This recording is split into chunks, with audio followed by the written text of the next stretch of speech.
Last video kita belajar berkenaan SNR. So hari ni kita akan belajar salah satu lagi topik yang basic all trader wajib tahu, wajib kuasai, iaitu SND, Supply and Demand. Supply ni apa? Demand ni apa? So jom kita breakdown lebih lanjut dalam video kali ni.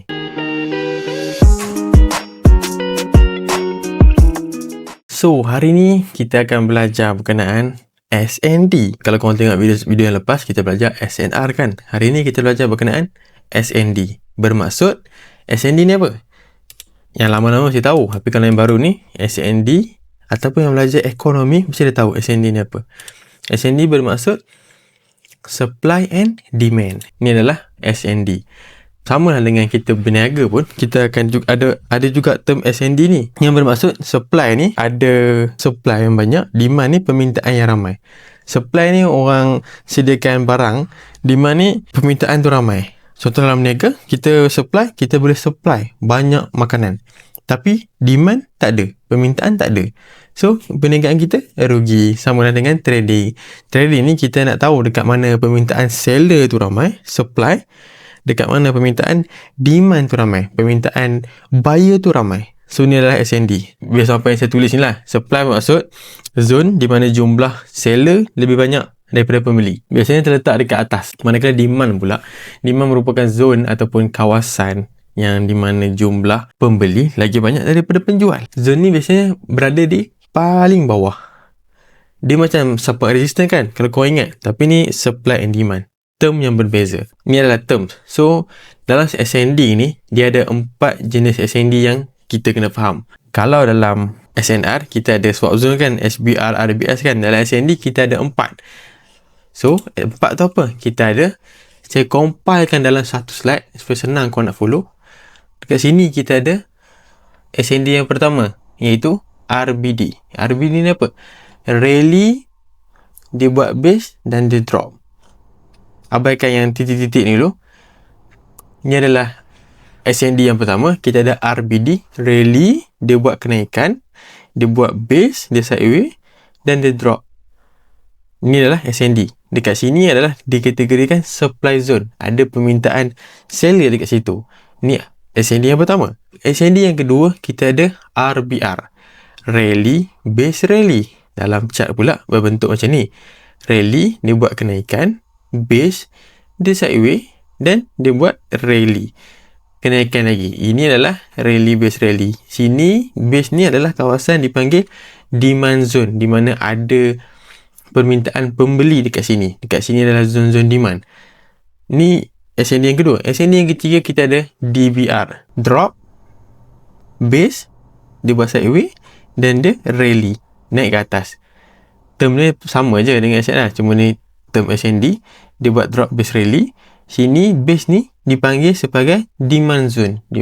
Bermaksud ada permintaan buyer dekat sini. Ini adalah SND yang ketiga. SND yang keempat pula kita ada drop, base, drop. Dia buat penurunan, drop, dia base, dia buat sideway dan dia sambung lagi drop. Ini adalah dipanggil supply zone dekat base ni. Ini adalah SND yang keempat. Basically, supply zone ada 2, demand zone pun ada 2. Tak susah. So, tadi kita dah tahu berkenaan 4 jenis demand ni. Kita nak entry dekat mana? So, dekat zone yang kita marking supply ni, macam dekat zone SND pertama ni, bila dia dah drop, kita tunggu dia naik balik, barulah kita sambung menjual. Sebab supply zone, di mana banyak supply, kita kena menjual. Beza pula dengan contoh dekat sini, kita ada demand zone. Demand zone macam kat sini, SND yang kedua ni, SND RBR ni, rally, base, rally. Bila dia turun balik ke demand zone ni, kita akan entry buy dalam kawasan demand zone ni. Sebab apa? Sebab kat sini ada permintaan buyer yang banyak. Sebab dia sideway, sebab dia tengah bergaduh buyer dengan seller dan dia pecah kat atas. Maksudnya buyer kuat. So bila dia datang balik, kat sini kita akan mencari peluang untuk buy. Sama juga untuk SND yang ketiga tadi, kita ada drop, base, rally. Drop, base, rally ni, bila dia dah drop, dia buat base, dia rally, kita tunggu dia patah balik, dia masuk balik kita punya demand zone ni. Dekat sini kita akan entry buy.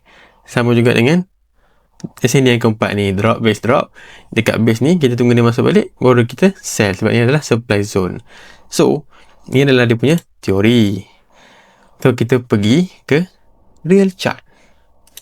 kita mencari zon-zon untuk kita nak marking sebagai SND. Okey, kat sini kalau korang nampak, dekat sini kita nampak dia buat satu kenaikan, dia buat rally. Kat sini dia buat base, lepas tu dia drop. Sini kita panggil zon apa? Bila ada RBR, RBD, rally, base drop, sini automatik menjadi kawasan apa yang sini? Rally, base drop, kawasan supply zone. So bila dia masuk balik, kita pun entry dan dia turun. Berapa banyak dia turun, kita boleh ukur 1000 point bersamaan dengan 100 pip. Nampak tak? Buta-buta je bila kita entry supply guna setup SND ni, kita dapat 100 pip. Bila kita entry 0.05, kita akan dapat bersamaan dengan $50 yang hanya memakan masa dalam lebih kurang 4 jam. Kita buat $50. $50 bersamaan dengan darab dengan 4, kita dapat RM200 kerja 4 jam. Okey ke tak okey? Okey lah kan? Tak susah pun trading. Susah bila kita tekan lebih. Itu dia lain topik. Sekarang kita cerita berkenaan SND, the simple way untuk kita entry. Ini adalah SND untuk rally base drop. So kita cari pula drop base rally pula. Sini kita boleh nampak, sini dia buat drop, nampak dia drop, sini dia buat base, dia sideway, lepas tu dia rally, dia sambung naik ke atas.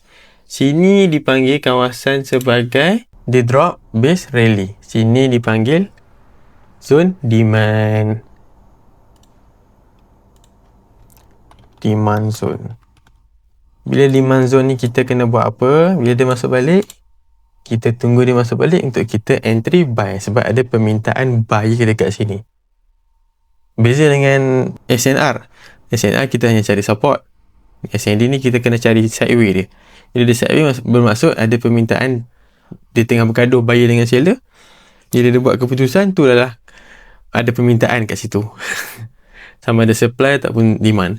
So kat sini kita nampak bila dia buat drop base rally, dia datang balik, kita pun entry dan dia naik sebanyak 260 point bersamaan dengan 260 pip. Kalaulah kita entry 0.05 tadi dengan naik sebanyak 2600 point, 260 pip, kita dapat $130. $130 darab dengan RM4, RM520. Berapa jam? Mari kita kira.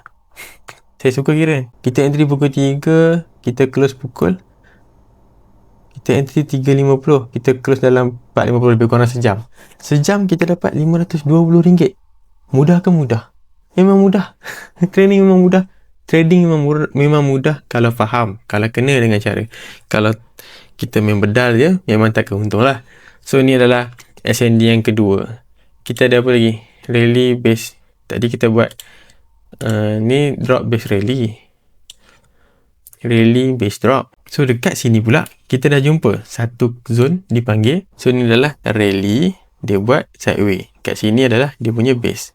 So dia sambung lagi rally, dipanggil rally base rally. Rally base rally ni zone apa? Zone SND apa? Zone SND untuk buyer, untuk demand, zone demand. Bila zone demand ni kita ada buyer lah, ada buyer yang menekan harga nak sambung naik ke atas. So bila dia buat rally base rally, dia datang balik, kita pun entry. Jalan tak? Jalan. Senang lah sebab benda dah jadi. Kalau benda belum jadi, kita pun panik. So dia naik sebanyak 280 pip. Lebih kurang berapa minit ni nak tahan dia.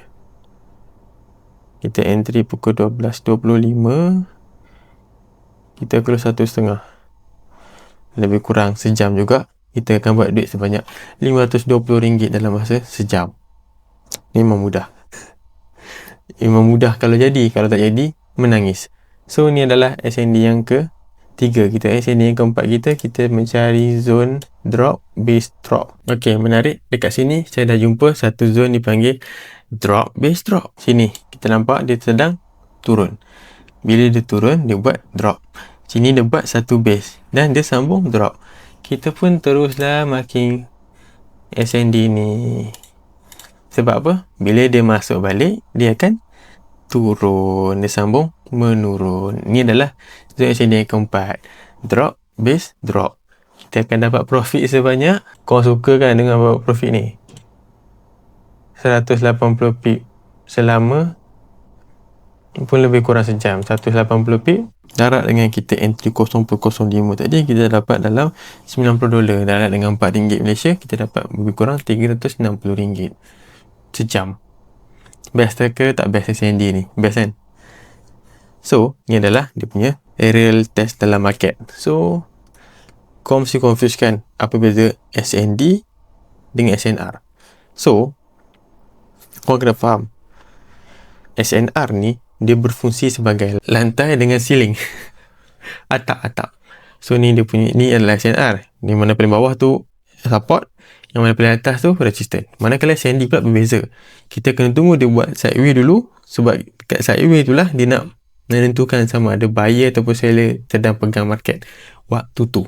So bila kita dah dapat SND waktu tu, barulah kita tahu sini adalah zone supply, ataupun dekat bawah ni adalah zone demand. So tu adalah SND dengan SNR. Dia beza. Dia taklah beza sangat, tapi dua-dua boleh buat duit, dua-dua boleh make money lah bila korang betul-betul mendalami dan memahami berkenaan SND dengan SNR ni. So ni adalah berkenaan SND. Simple kan? So basically korang dah belajar daripada starting cara nak faham berkenaan trading ekosistem, cara nak guna MT5, candlestick tu apa, SNR punya swap zone, SBR, DBS. Sekarang kita dalam supply and demand SND, ada 4 jenis SND. So bila ini adalah semua basic, the basic in trading. Kalau korang nak lebih, korang boleh masuk dalam saya punya channel Telegram. Kat situ saya kongsi lebih banyak, lebih detail. Korang boleh PM saya personally, saya akan reply insya-Allah kalau saya banyak masa.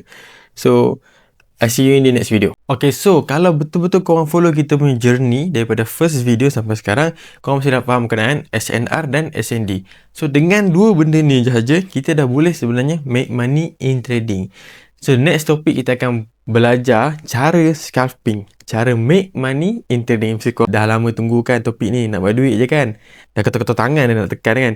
So kalau video ni membantu korang, jangan lupa subscribe dan share video ni kepada kawan-kawan korang yang belum belajar lagi berkenaan trading ni.